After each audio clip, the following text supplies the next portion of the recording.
Om Namo Bhagavate Vasudevaya. Om Namo Bhagavate Vasudevaya. Om Namo Bhagavate Vasudevaya. Hare Krishna, everyone. Thank you for inviting me here this evening. Can I speak English? No problem? No problem? English, huh? Okay. So tonight, I believe we're reading from 41, 42? 41. 11. We're reading tonight from Bhagavad Gita, chapter 11, text 41. Actually, there's two slokas, text 41 and 42. Saketi matva prasabam yaruktam. Saketi matva prasabam yaruktam. He Krishna he Yadava he Saketi. He Krishna he Yadava he Saketi. Ajanata mahimanam tavedam. Ajanata mahimanam tavedam. Maya pramadat pranayena vapi. Maya pramadat pranayena vapi. Yachchavaha satam asatkritosi. Yachchavaha sartam asatkritosi. Vihara savyasana bhojaneshu. Vihara savyasana bhojaneshu. Ekotabap yuchita tad samaksham. Ekotabap yuchita tad samaksham. Tachamaye tvam aham aprameyam. Tachamaye tvam aham aprameyam. Word for word. Saka, friend. Iti, thus. Matva, thinking. Prasabam, presumptuously. Yat, whatever. Uktam, said. Hey Krishna, O Krishna.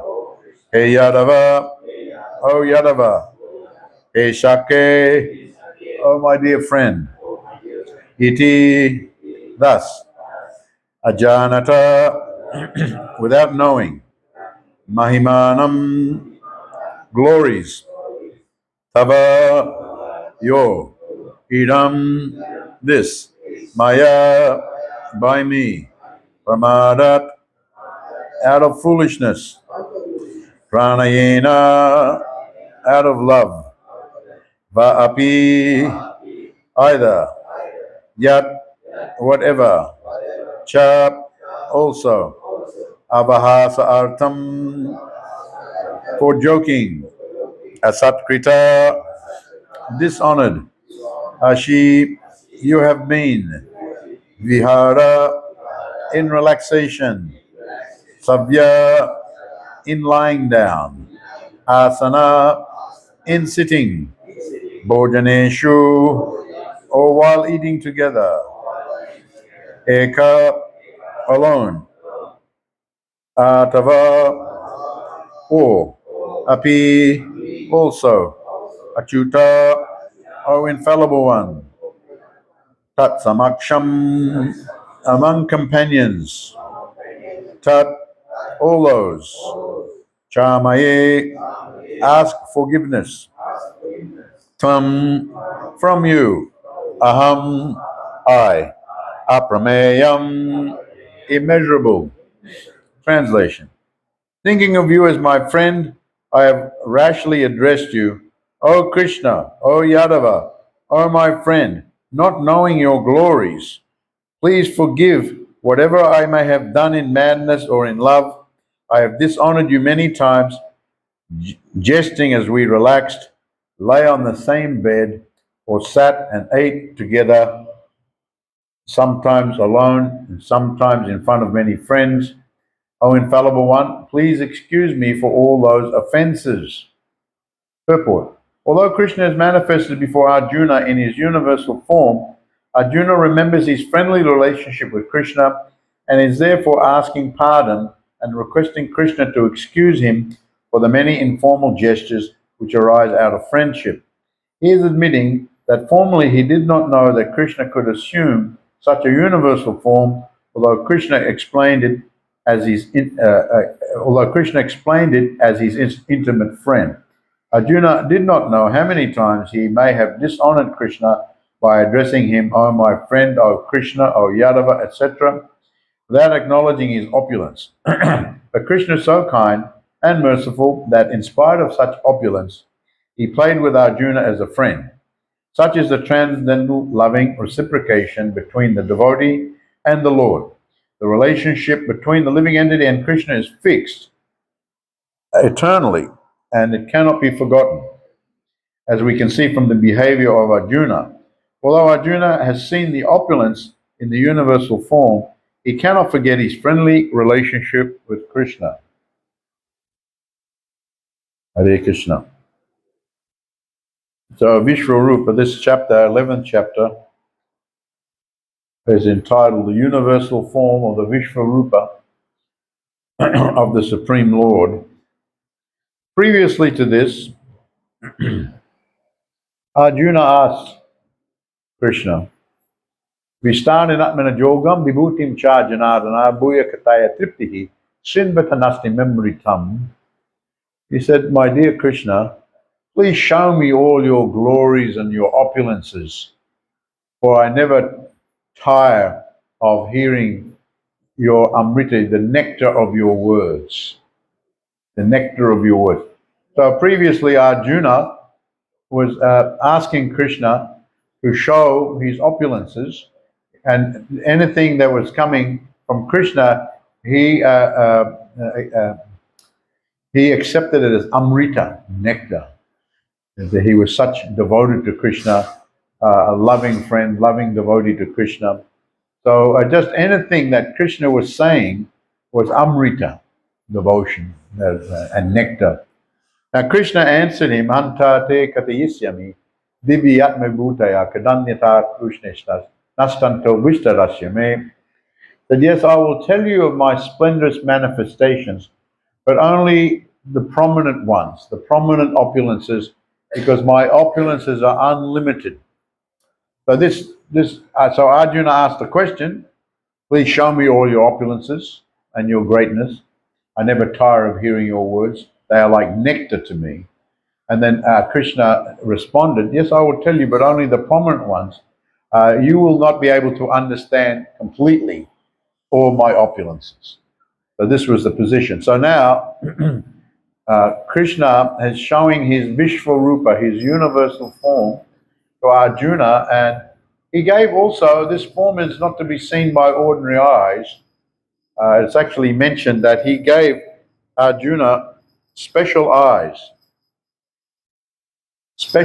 divine eyes, to even see the Vishwarupa, because wherever Arjuna looked in the sky and in all directions, he could see Krishna in some form. He saw the devas, he saw the elements, he saw the time factor. It just spread in all directions. He saw asuras, he saw living entities getting devoured by death. He saw all aspects. This description has been given here in the 11th chapter. So, so now Arjuna is very astounded seeing all this. He's very astounded, and he realizes the greatness of Krishna. He already knew Krishna was a very great person, but he had never seen this Vishwarupa, and he didn't know the extent of Krishna's greatness. So he's very astounded, and he realizes that for someone so great like Krishna, and now he's showing me directly and giving me the eyes to see all this, that I've behaved too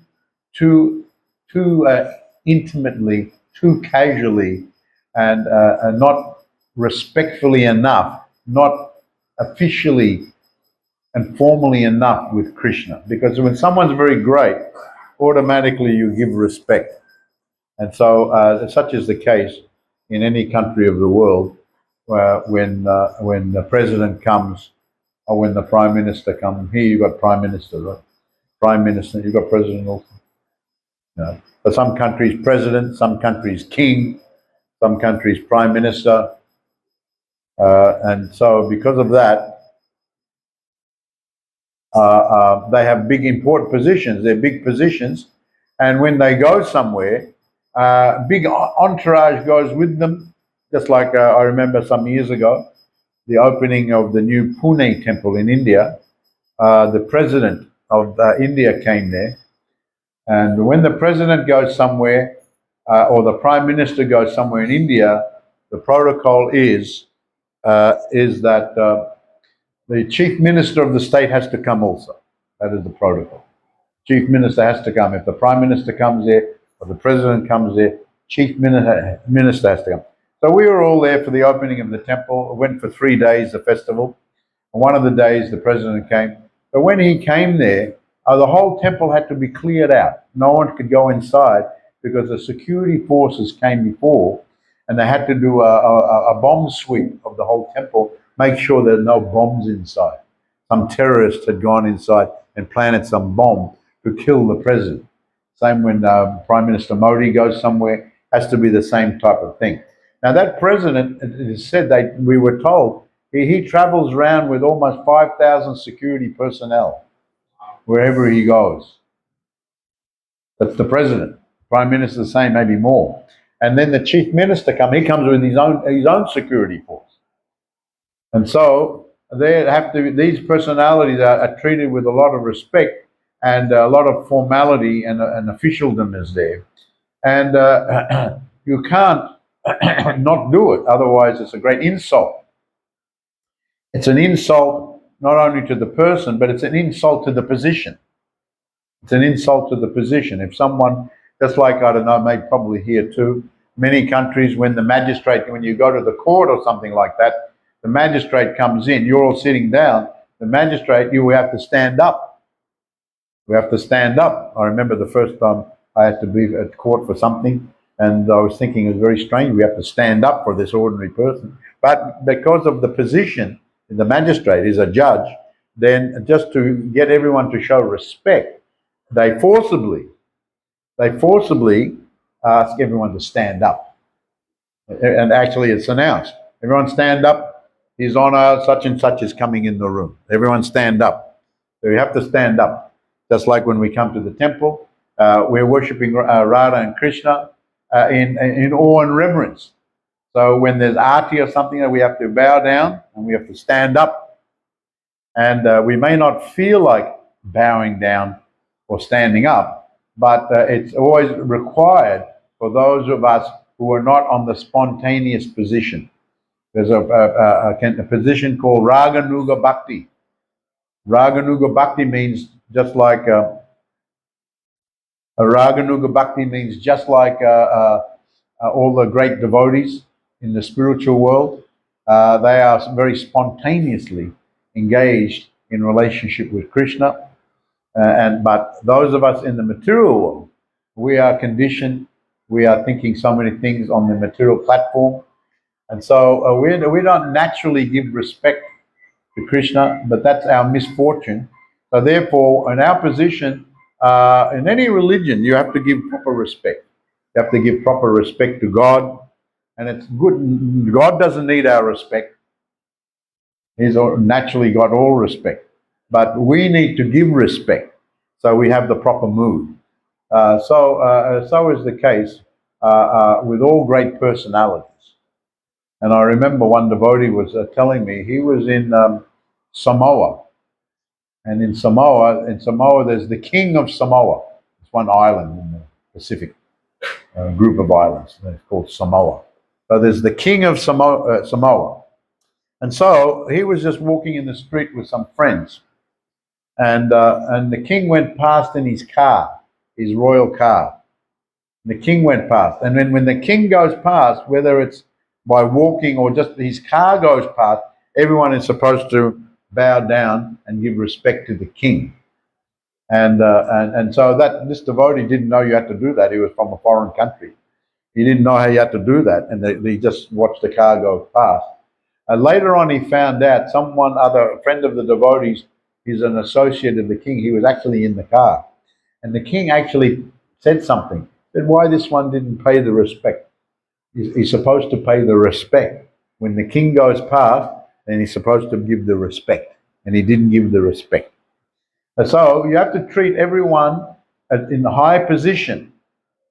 Janma Aishwa Shrutasi be. Actually, one is supposed to give respect in these four categories. If someone has got a very high birth, high Brahmin family, you're meant to give them respect. High birth, they're acting like Brahmana. Janmaishwara, someone who's very, very wealthy, you're supposed to, because they've done some pious activity to get the wealth. Maybe they're not acting very appropriately now, but they did some pious. So just like Prabhupada would say about Queen Elizabeth, she passed away now, the Queen of England. But we give respect to her because she's the queen, she's very rich, she's like the queen of the country, and she must have performed many pious activities in the former lives to reach that position. So therefore we give respect to her personally because of that, and also to the position. So one who's got a lot of money, you give respect. Jameshwara Shruta, someone who's very learned. Shruta, someone who's very learned, PhD, doctor, something, someone also. They also mentioned someone who's a very a tapasvi, a renunciate. Give respect. Someone who's senior in age. Give respect. There's actually one instruction in the Shastras that said actually, someone who's senior age, your parents, the children of the parents, are supposed to, every morning when they see their parents, they're supposed to circumambulate their parents 3 times and pay down and touch and bow down and touch their feet and give respect to the parents. As a Vedic injunction, supposed to do like that every day. At the beginning of the day, the children are supposed to do like that. So it's not that the parents need the respect of the children, but it's good for the children to learn respect and have that reverence for the parents for their position. They're senior in age, senior because they're the parents. Or some Shruta Sribi also means someone who's very, very beautiful or very handsome man. They've also pious activity. They've got exquisite beauty. That's a respectful position. Someone who's like that. Just like when the story of Krishna, when Krishna was a little baby, he just appeared. Kamsa had sent all the asuras to find little Krishna. He sent them to all the directions, and Putana came there and found out about little Krishna, who was just born just recently. She thought that this might be the one. Kamsa had described that someone is predicted to be born that it will come and kill me. And so I want you to find them and kill them. So she thought that this little Krishna might be the one. So she was an Asuri, and she disguised herself by mystic powers, a very beautiful, high-class lady. And then she came there, and she asked to see if she could see the newborn baby. Many people were there. So all the ladies, Mother Yasoda included, Mother Rahini, they were all there. They thought that she must be a very respectable lady, or maybe she's even a demigoddess just by her beauty, the way she was dressed, just by her demeanor. They thought that she was a very respectable person, so they immediately granted her permission to go into the room of Krishna. Of course, she tried to kill Krishna, and Krishna killed her, but that's another part of the story. But the point is that she was given respect because of her beauty and her presence. She was given respect. She must come from a high-class family. Maybe she's a demigoddess. So automatically, without even knowing her, they allowed her to go in the room. So all these types of personalities are meant to be given respect. And certainly when Arjuna saw the Vishvarupa of Krishna, then he thought, oh boy, what have I done? And here he says here, I've thought of you as my friend and behaved with you. I've just called you, hey Yadava, hey Krishna. Just, when you address someone by their, normally very important people, you address them by their title. You come to see, there's even a dress decorum. I was reading that, when you go to see someone like President Trump, you have to address him as President Trump, President Donald Trump. You can't go, unless you have a relationship outside. But you can't go in to see the president. You've got an appointment with the president. You can't walk in and say, "Hey, Donald, how are you doing?" You can't walk like that. And you have to dress. There's a dress decorum. There was one dignitary that came just dressed like ordinary with jeans, and he complained. The president, he can't come and see the president like that. He has to dress nicely with suit, So certainly, with Queen Elizabeth, you have to curtsy, bow down. And so you can't just address them by their ordinary name. You have to address them by their title. So here we're finding that, of course, Arjuna, he addressed Krishna as Krishna, because that's his name. But, he could have Bhagavan, Sri Krishna, he could have called Krishna by so many big names that he is the supreme controller, as he does in the next few verses. He starts addressing Krishna like that. But I just called you Krishna, Hey Yadava, because he came in the line of King Yadu. I called it Hey Yadava, Hey Krishna, very casual. Just like we talk with each other. So he went now he saw the universal form. That what have I been doing? There's such power of Krishna, unlimited power. Hey Krishna, hey Krishna, hey Yadava, hey Shaka, hey friend, come here for a minute. Hey friend, come here for a minute. Hey Yadava, come here for a minute. I want to talk to you. So that's what he was like. And they were eating together, joking together, taking rest together, laughing together. He's saying this thing here. He's saying all these things. I didn't know you, my friend, not knowing your glories. And he actually goes on to say, Ajanata Mahimanam Tavira. Says, please forgive whatever I have done in madness or in love. I have overstepped the mark. He said, I have overstepped the mark. I've become too familiar, overly familiar. Just between you and I, Srila Prabhupada would regularly change his servants. He would regularly change his servants because he knew that familiarity breeds contempt. Familiarity breeds contempt. He is the guru.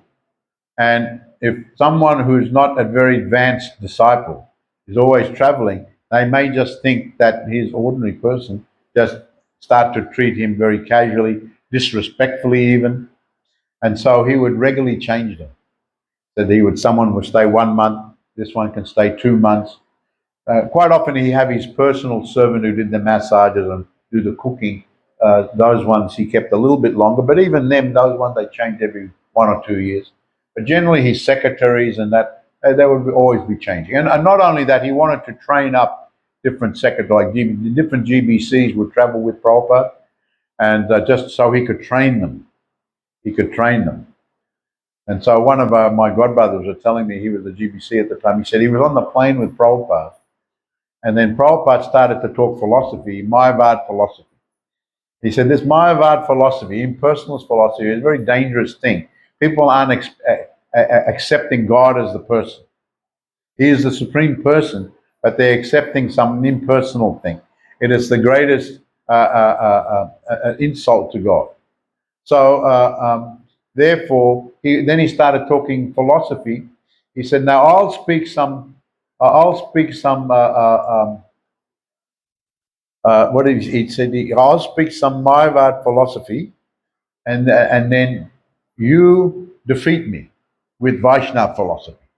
They were in the plane, riding in the plane. He said, "I'll give all of Mayavad points of view of philosophy, and then you present the Vaishnava, and you defeat those arguments that I'm presenting." So then Madhavisi told me, my godbrother, he said, "Prabhupada, I don't want to argue with you, my guru."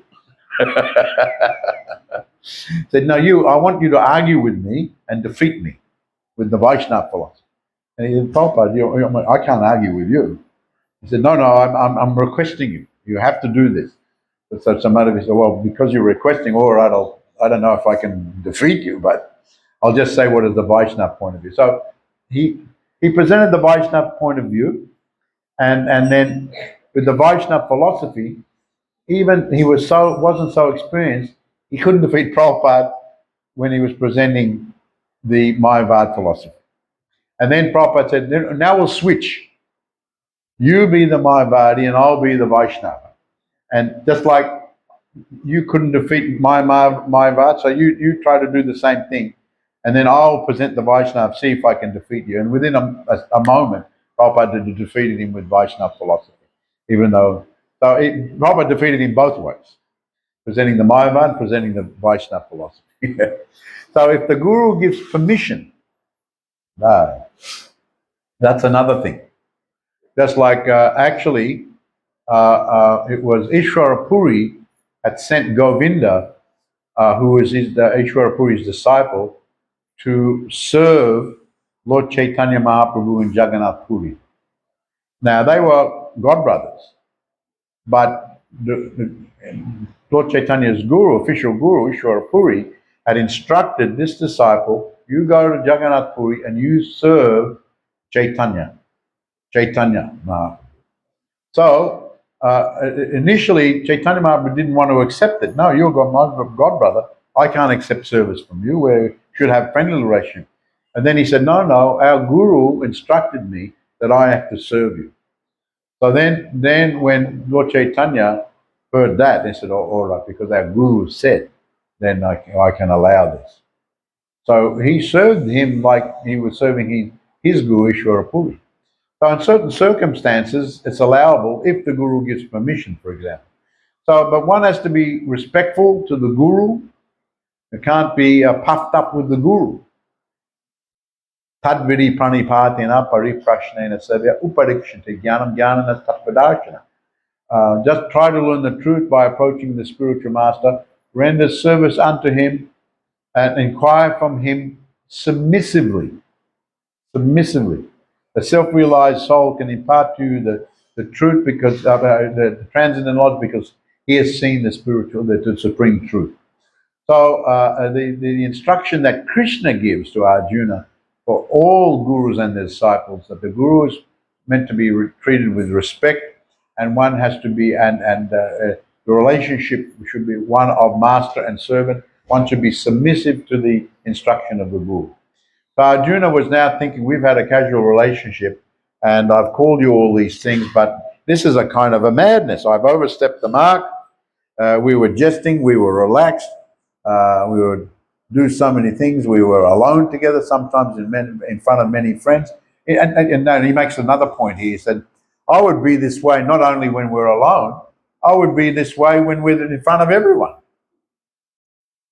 It's one thing to be when you're alone, to be very casual and talk very casually. But if your friend is a very important person, it's not so appropriate to be the same way in front of others.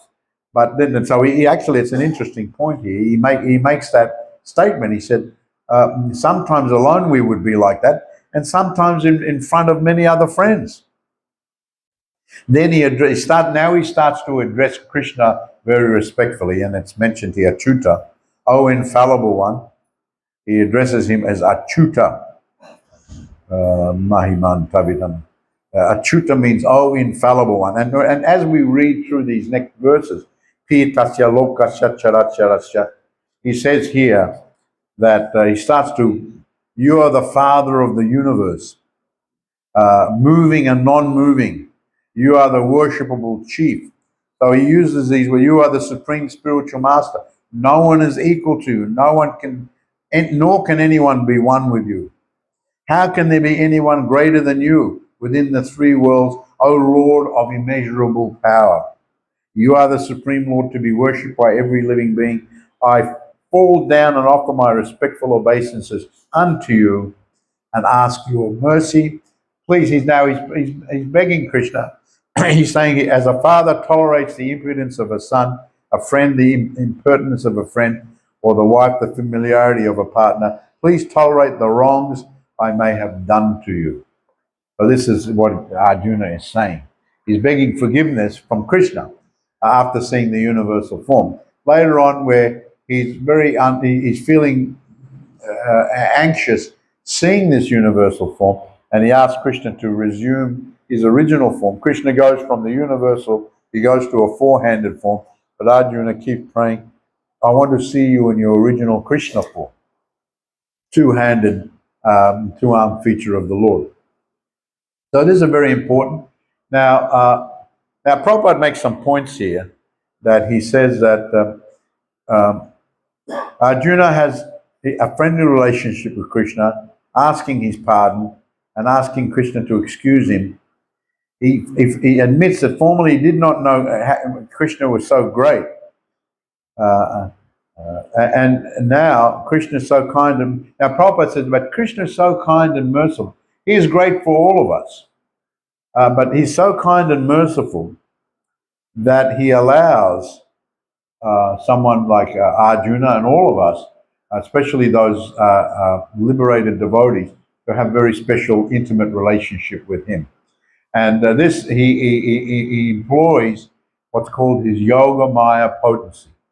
Yoga Maya potency to cover the consciousness of the very elevated devotee, so that elevated devotee can forget Krishna's greatness and just think of Krishna as a friend, Krishna as a son, Krishna as a lover, like the gopis, like Radharani. So that Yoga Maya is working on their mentality, so they forget Krishna's position. They never forget Krishna, but they forget Krishna's position. And that Krishna wants that. Krishna arranges that. Because Krishna likes to engage, especially with his very dear devotees, in a very intimate way. He doesn't want to be treated with awe and reverence all the time. He accepts the awe and reverence worship, but that's mainly for the benefit of the worshipper. But what he really enjoys is the intimate relationships with his pure devotees. So therefore he employs his Yoga Maya, as I said, and they forget the position of Krishna, but their relationship with Krishna is enhanced more and more. The conditioned soul, the Yoga Maya plays the role of the Maha Maya, Durga Devi. Durga Devi makes the conditioned soul forget Krishna's position, forget a relationship with Krishna, just forget everything about Krishna. Maha Maya does that. Because we want it, our desires to forget Krishna and just enjoy separately.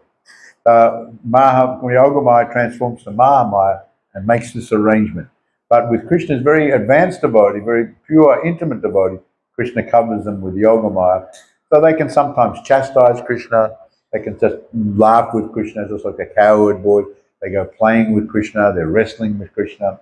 If they knew that what Krishna's position is the source of creation, how they could even think of doing like that. So Krishna likes to have that intimacy, and so it's like being in the difference between you go to the office and you're the boss of the office, and then everyone's your employee, and so you have to interact in a certain way. It's not casual. You're the boss. You can't just be too casual, and they can't be casual with you. So there's that. But then when the boss goes home to his family, he's not like that with the family. He has a very relaxed atmosphere. He's with the wife, he's with the children, with friends come over, and he has a different mood, and they have a different mood with him. So when Krishna, especially in Vrindavan Leela, it's like he has a different mood when he accepts apart from when he accepts awe and reverence worship. So this is the point that the Prabhupada is making here. Krishna is so merciful that even though he is the source of all creation, he is the Lord of everything. Everything emanates from him, and but nevertheless, he allows us to come and offer some worship. And if you're a very advanced devotee, you can enter a very intimate relationship with Krishna as he desires. Now, another point Prabhupada makes it finally, he says that our relationship with Krishna is eternal. So Arjuna's relationship with Krishna was in Shaka Rasa. Shaka Rasa means friendship. So therefore, Arjuna was not very inclined for the universal form, not even four-handed Vishnu form that Krishna manifests after the universal form, manifests the four-handed Vishnu. Wasn't inclined. He was happy when he saw Krishna again in his two-handed form as Krishna, as his friend. So because that's his eternal rasa, Shaka rasa, just like there's Vatsalya rasa, Madhurya rasa, Shanta rasa, like that. So there's different rasas. So that's an eternal relationship we have with the Lord. But naturally, Arjuna wanted to go back to that Shaka rasa. That's another point that Prabhupada makes in closing in the purport here. So thank you very much for coming to the program and inviting me for the program tonight. Hare Krishna. I don't know what is next on the sequence of events, if there's anything.